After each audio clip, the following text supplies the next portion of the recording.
Bueno, vamos a resolver el examen de mayo de 2014 de estadística. Bien, la primera pregunta vale 1,5 puntos y nos hacen una pregunta teórica de propiedades y cosas por el estilo, ¿de acuerdo? Nos dan una variable x y una variable y nos dan una relación entre x e y que equivale a un cambio de escala. Y nos preguntan cómo se comporta la varianza ante cambios de escala, ¿de acuerdo? Bueno, pues vamos a ver qué pasa con eso. Bueno, pues empezamos. Tenemos la variable y, que es c por x, y tenemos la fórmula de la varianza de y, que sería esta que está aquí. Y su y menos la media al cuadrado por n su y partido de n. Esta es una fórmula que os tenéis que saber. Bien, donde está la y vamos a cambiar y vamos a poner el equivalente a y, que en este caso es c por x. Pues cambiamos la y por c por x y la y por c por media, c por x media.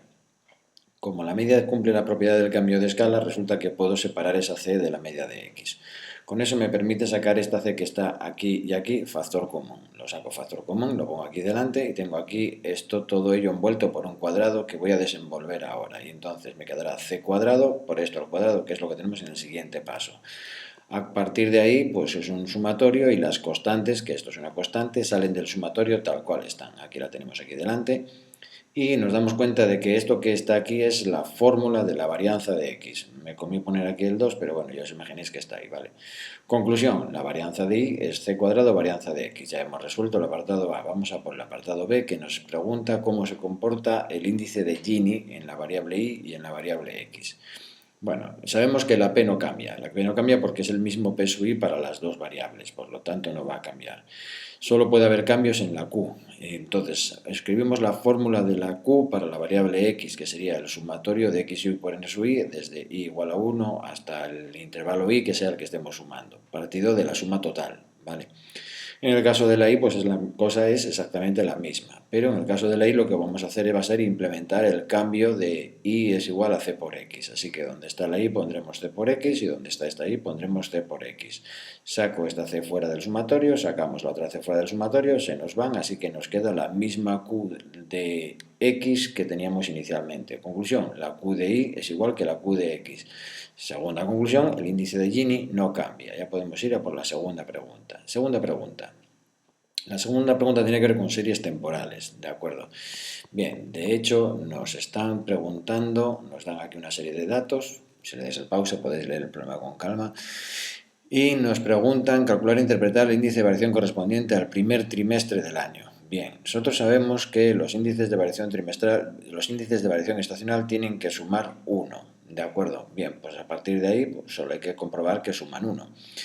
Bien, tenemos el del segundo, el del tercero y el del cuarto, así que el del primero más esos tres tiene que ser igual, perdón, tienen que sumar 4 porque son 4, perdón, es que me equivoqué. Bien, tienen que sumar 4, lo que decíamos. Entonces, esto pasa por allí restando, al 4 le restamos eso y nos sale 0,49. ¿Qué significa eso? Pues que el primer trimestre afecta a la variable, en este caso matrimonios, haciéndolos disminuir un 51% por debajo de la línea de tendencia anual. Luego me pregunta qué pasa con los valores de I desestacionalizados con respecto a los valores de I normales. Sabemos que la I desestacionalizada, es decir, el número de matrimonios desestacionalizado, es igual al I normal, al I real, dividido entre el índice de variación estacional.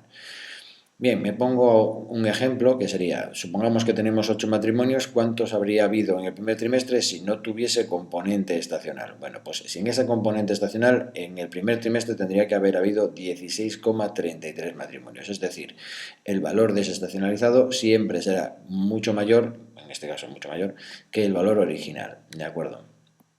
Luego me dice cómo podríamos hacer una predicción para el segundo trimestre de 2014. La serie se construyó desde el 2011 hasta el 2013, es decir, en el 2011 se cogieron 4 datos, en el 2012 se cogieron otros 4 datos y en el 2013 otros 4 datos.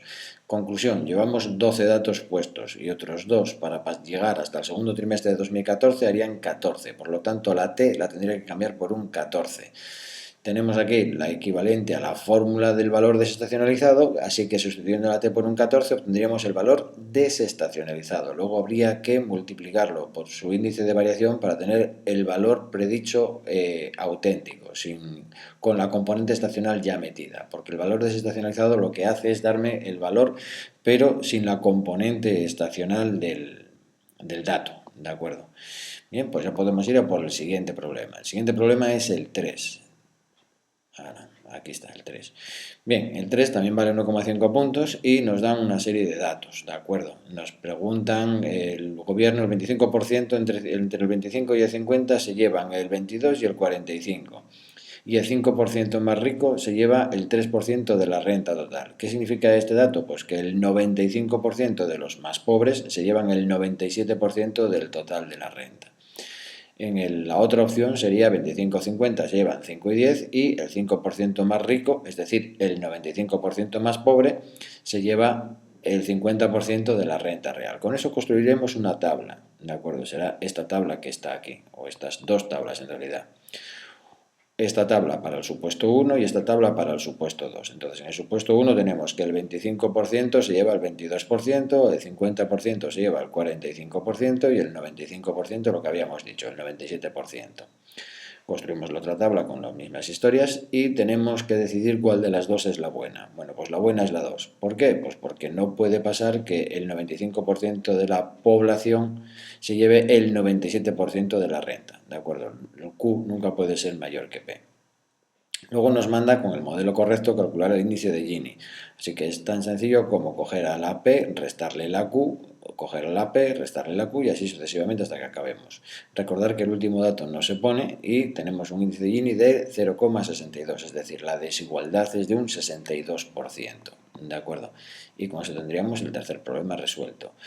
El cuarto problema nos da la población, bueno, el apartado A es pura teoría, a lo bestia, ¿de acuerdo? Y el apartado B es el grado de asociación entre las variables. Bueno, el apartado A, pues nada, es teoría a lo bestia, eso está en los libros, lo miráis y ya está, ¿vale? Pero el apartado B es el interesante, ¿de acuerdo? En el apartado B me pide un índice de... vamos a... Eso es. En el apartado B me pide el índice de el grado de asociación de las variables, el coeficiente de contingencia, que no me salía el nombre. ¿De acuerdo? Bien, tenemos aquí los datos, tenemos 2,5, 23, 21,8 y 146,5. Así que lo que tengo que hacer es sumar este dato con este dato para conseguir este dato que está aquí, 25,5. Hacer lo mismo aquí abajo, sumar así en horizontal y sumar en vertical estos dos y estos dos. Bien. Una vez que tengo eso, tengo que calcular esta cosa que está aquí, que va a ser lo que tengo que restar. Voy a hacer el n sub punto por el n.j entre n. Es decir, para calcular el hermano de este dato, tendré que multiplicar este número que está aquí por este número que está aquí debajo y dividirlo entre la n total, que es esto que está aquí. Y así con todos obtenemos cada uno de los datos que en teoría tendría que haber ahí. Digo en teoría porque si fuesen independientes los datos tendrían que ser esos, ¿de acuerdo? Bien, una vez que tengo todo calculado, pues empezamos a hacer el chi cuadrado, el cálculo este del doble sumatorio de esta cosa que está aquí. El caso es que tengo que hacer 2,5 menos 3, esto, elevarlo al cuadrado y dividirlo entre ese mismo dato, que sería esta cuenta que está aquí.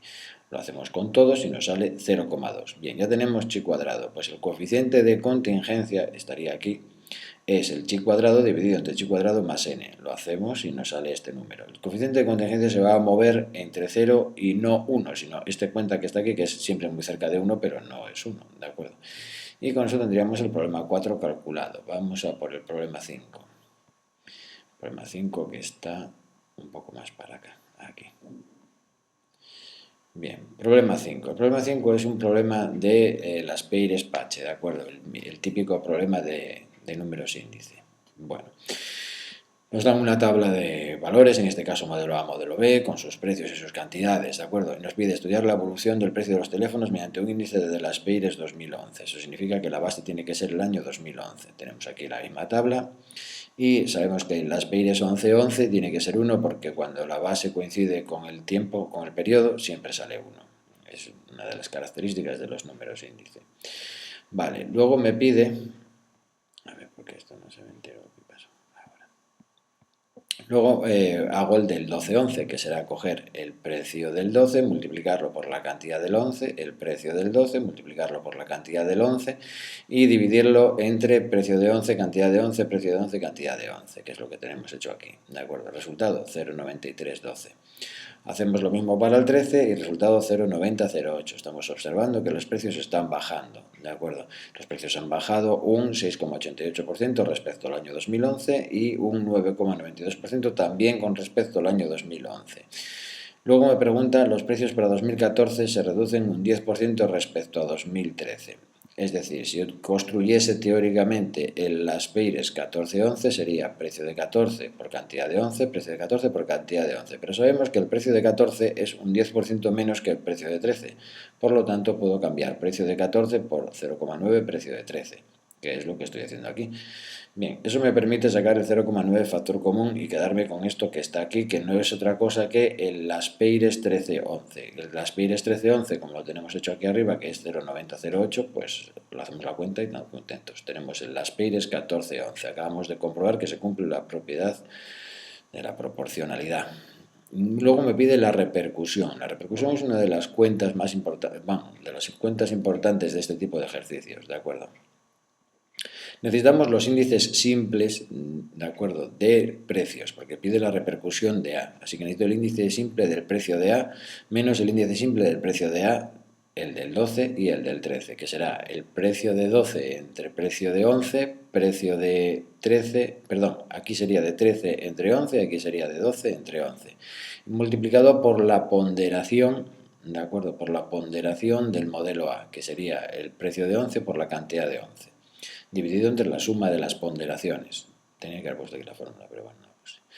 Bueno, el caso es que la repercusión sería menos 0,0162, pero ahora hay que ponerla en porcentaje. Para eso tenemos que dividir esta repercusión entre el índice global del año grande, del año pequeño, perdón.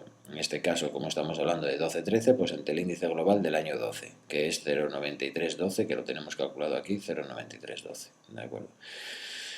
Vale, hacemos esas cuentas y tenemos estos resultados. Pero para poder interpretar la repercusión necesito la variación, porque si no, no la voy a poder interpretar. ¿Qué significa este menos 0,174? Pues que de los 3,26% que bajó los precios en general, el 1,74 es gracias a la bajada de precios del modelo A. ¿De acuerdo? Y con esto ya estaría el ejercicio de variación y repercusión. Vale, ¿cuál es el siguiente ejercicio? El siguiente ejercicio es el 6 y es un ejercicio de... a ver, sí, y ahí acaba. Es un ejercicio de resta de regresión, ¿de acuerdo? Esta vez me dan sumatorios, aquí hay mucha variedad con respecto a los datos que nos dan, ¿vale? Bueno, vamos a ver cómo se hace ese, que sería así.